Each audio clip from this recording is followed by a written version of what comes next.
I'm Maggie Winchell, LDA Team Chair. Thanks for being here. I'm pleased to introduce our featured speaker. Mo Goldman is a Tucson native. He earned a JD MBA from Hofstra University and has been practicing immigration law since 2000.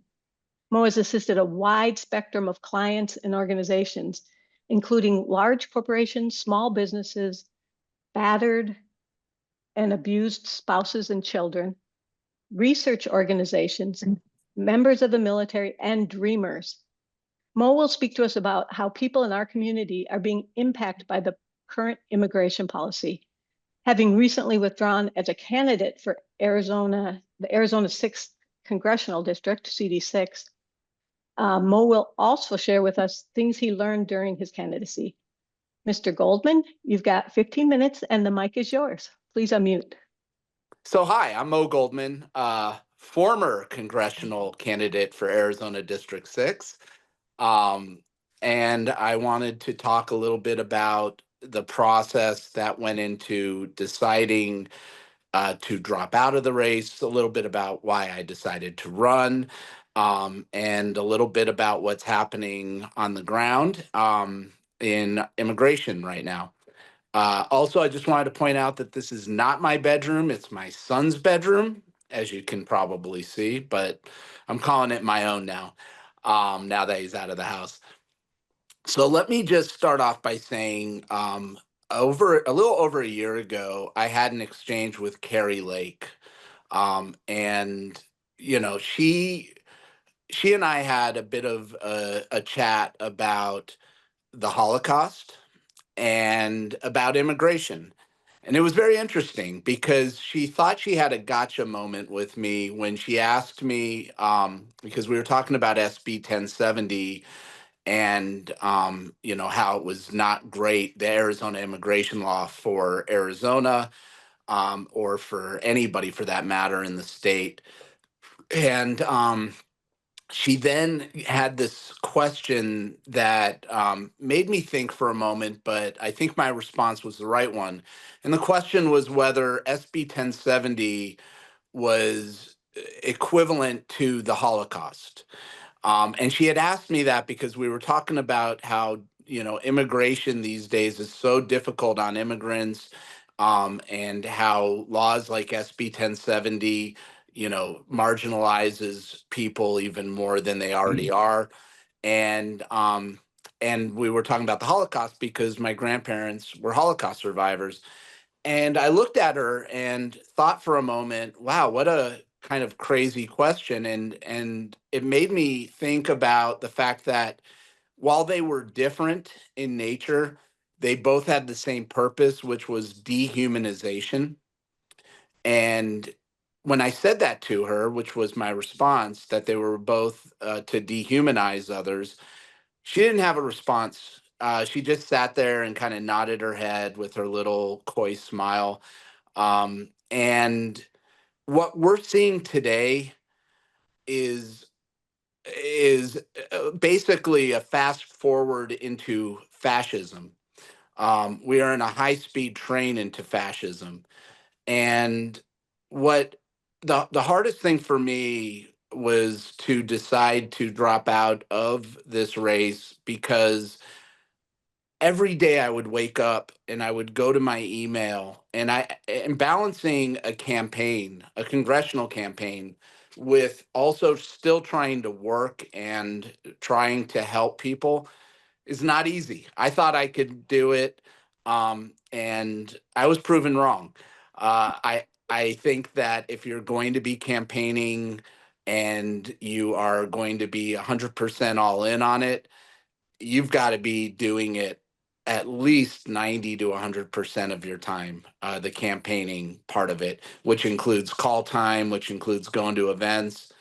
And it was hard. And the hardest thing for me was that many of the cases that had been closed by previous presidents like Barack Obama and President Biden were being reopened, deportation cases, in the tens of thousands. And that included many of my clients. And I struggled almost daily trying to balance, getting out there and campaigning with trying to at least fight the good fight for clients of mine. And it just was getting harder and harder. And I recommend that every single one of you read an article, and I'll try to find it and share it in the chat. An article that was in the Atlantic by Nick Miroff. It's titled Fast Times at Immigration and Customs Enforcement. And thanks to Representative Siscomani and the others that voted for this big bill, BS bill, ICE is now being flooded with billions and billions of dollars to the tune of $75 billion. And they now have $45 billion to expand detention capacity to more than 100,000 beds. That is an astounding number. And in a minute, I'll tell you a little bit about clients that I met with today. Um, and it's just what's happening is an abomination. It's atrocious. And I realized that by campaigning, I was able to have a larger platform to bring out and talk about these issues. But on the other hand, it was harder for me to help people on an individual basis or to work on other programming to help our immigrant population. And so now I'm focusing a lot of my time and energy on trying to set up a program that will help refugees. And there'll be more information that will come out about that, where I'm working with the International Rescue Committee, the Arizona State Bar, and I'm hoping to get the Tucson city on board and the county, Pima County, and maybe others to work and implement a program that I'll share more about sometime in the near future. And then also, we need to be out fighting against ICE. ICE is it's the 2025 Gestapo. That's what they are. They're masked. They're going to people and arresting them. Um, there's rumors that they have potentially bounties that they're able to get bonuses for getting enough people. I mean, I don't know if that's true, but there is now, policies in place that are creating narcs so that people can narc on their neighbors. And also having masked unidentified individuals with no identification creates the distinct possibility, and it's happening, of vigilantes pretending to be ICE agents and kidnapping people. I mean, it is insane what's going on. And this is not the America I want to be a part of. I think we need to win and flip this seat. I feel that we need to really push hard against the current administration as best we can, whether it's writing articles or letters to the editor or getting out and volunteering and supporting immigrants. I'm going to do a Know Your Rights presentation 2 days from now for the Democrats of Greater Tucson. A little shameless plug. We need to get this information out there so people know how they can protect themselves. The agency, ICE, is on track for about 300,000 deportations in this fiscal year, 2025, that will end at the end of September. And that's the highest level in decades. And it's just getting started. So we need to just keep pushing back. My intention is to be a voice against ICE because I see what's happening through the lens of what happened to my grandparents back in Nazi Germany. I wrote a piece, published it back in February, called "The Iceman Cometh," and it was in the Tucson Sentinel. That's also something that can be shared in the chat. And in there, I talked basically to the Trump voters. I said, look, you Trump voters voted for this because you thought you were going to get rid of the bad, quote unquote, bad immigrants, the criminals. But guess what? ICE is going to be on every corner. They're going to be out there going after everybody, no matter whether you voted for Trump or didn't vote for him. So I just to, leave it for a couple of questions. I met with a couple of my clients today, and one of them has been in this country since 1989. And what people a lot of times don't understand is the complexity of the immigration system and how long the process takes. Historically, when somebody does what my client did, which I wasn't aware of, apparently she made a false claim to US citizenship. And she forgot about that, hadn't told me. We didn't find any record of it. And when we went to the interview, surprise, they said, you made a false claim to US citizenship. And this was a couple weeks ago. And they said, okay, you are now barred from getting a green card. But she has grandchildren here. She has 3 adult children. She's unmarried. She has, her parents are no longer alive. She has nothing to go back to in Mexico. She's been here for 36 years. ICE has now put her in deportation proceedings for no other Two reason. minutes. Thank you. For no other reason but to be cruel, to put this woman in a place where she's going to go and live out the rest of her life with probably being separated from her family. And so, stories like this are going to continue to come out, and we need to make sure that the public knows it's happening, because if we're quiet about it, we are complicit. Any questions? Yeah, we have a couple of questions in the chat. Okay. And Maggie, Monica is in here, so I'm filling in for Monica. And I encourage everybody to please put questions in the chat. This is an important topic that we're all very concerned about. One of the first questions is, what do you think that the local media has been doing to publicize this situation? Well, it's interesting. Local media, I think, has done a really good job. I would, first of all, say Emily Bragel's amazing. Stellar does a stellar job. Um, Gosh, I'm bad with puns. Um, Ingram, you name it. I think they're all very solid at sharing this information. The stories are going to have to keep coming out. But part of it is you've got to get people to speak about their stories. And right now, immigrants are afraid. I have a podcast, another shameless plug, called Immigration Ain't Easy.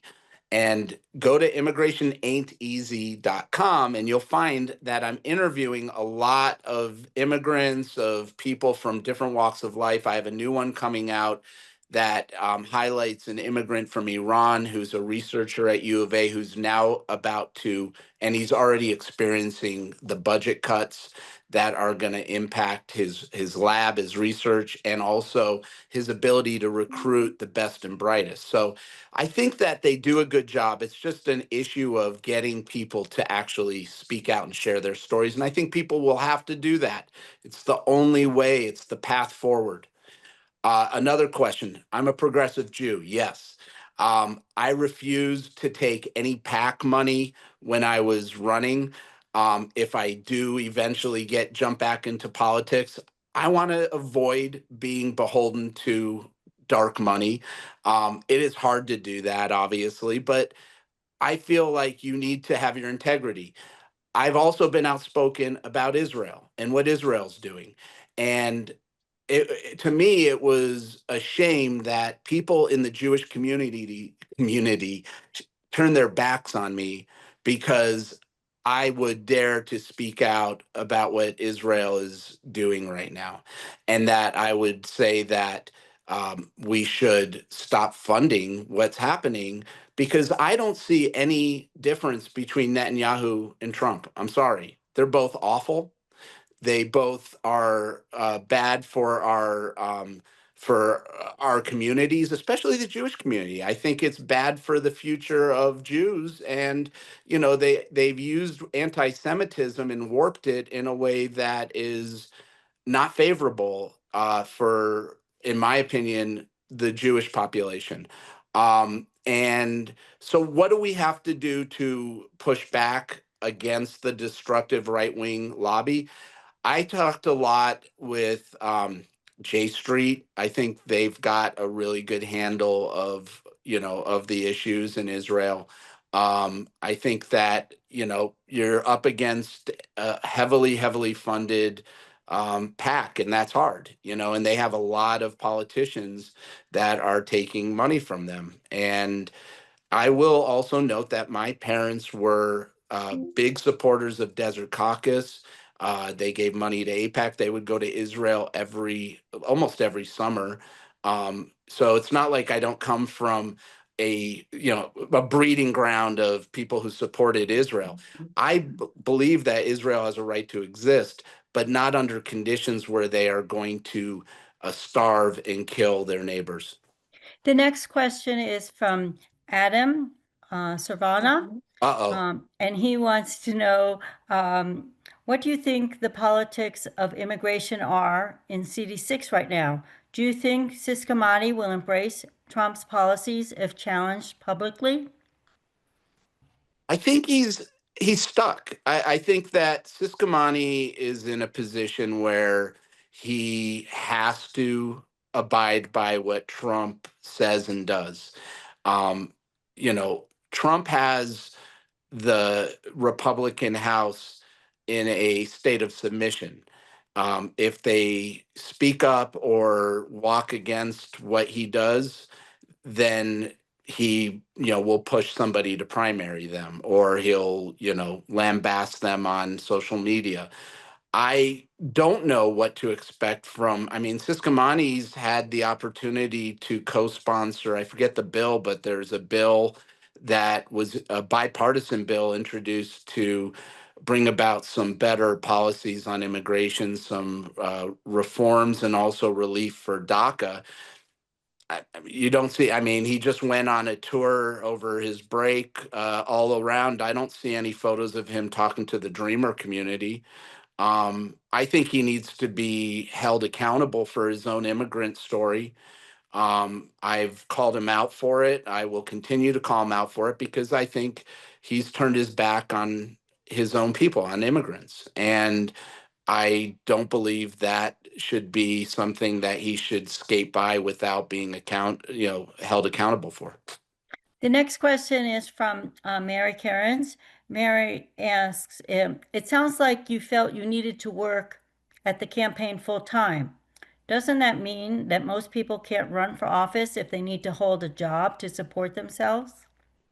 It's hard. I mean, where I struggled, and the answer is maybe. I guess it depends on the individual, but don't forget, I work in a field that is really unique. Like, it is not. I don't just own a business like, let's say Eli Crane had his bottle opener business, which is, by the way, I think is a joke. I mean, he made bottle openers out of bullets, and went on Shark Tank. Sorry, but I have to bring a one-on-one sort of uh, position to my clients, and it's harder when you're working in that sort of service to also campaign, where you have to spend.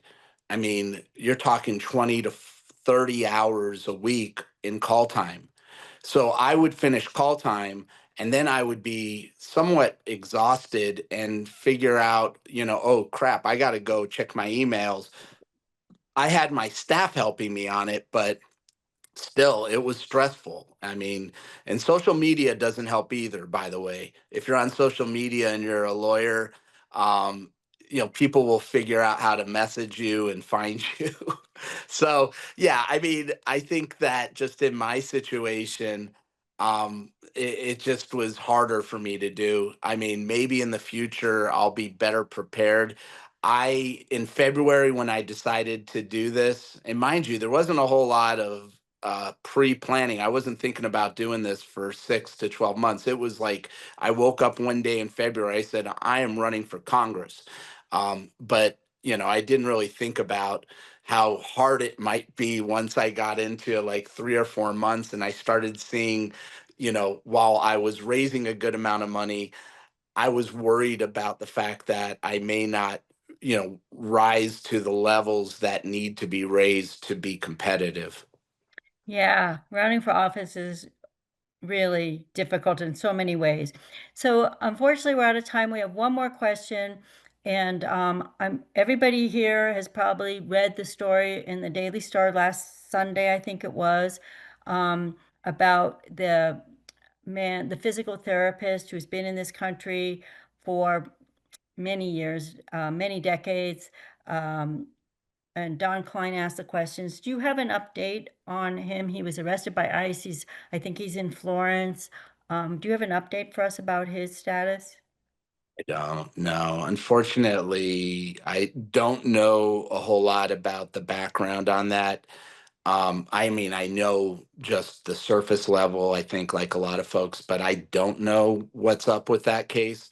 I will say that that is, it exemplifies what we're dealing with right now, because what's happening, just so you're aware, is most people who are being arrested and detained are not getting bonds, so they can't get release. Bonds are granted by immigration judges traditionally, or ICE will allow them to be released. But because this administration has enacted policies that have made it almost impossible for people to be released, because they want to fill 100,000 beds, and because they want to line the pockets of the private prison industry, they're not releasing people. And by the way, your taxpayer dollars are paying for the detention of these individuals. Thanks, Mo. That was wonderful. Thanks for taking time to talk to us and for the work you do and for giving an opportunity for some people to give witness to what they're experiencing. No problem. And I'm not going anywhere. I mean, I'm going to be out and about. Just, I feel like the situation that we're dealing with right now calls for independent voices also. And by not being on the campaign trail, it gives me the independence to really like come out and be a very strong voice for humanity. Yes, thank you for that.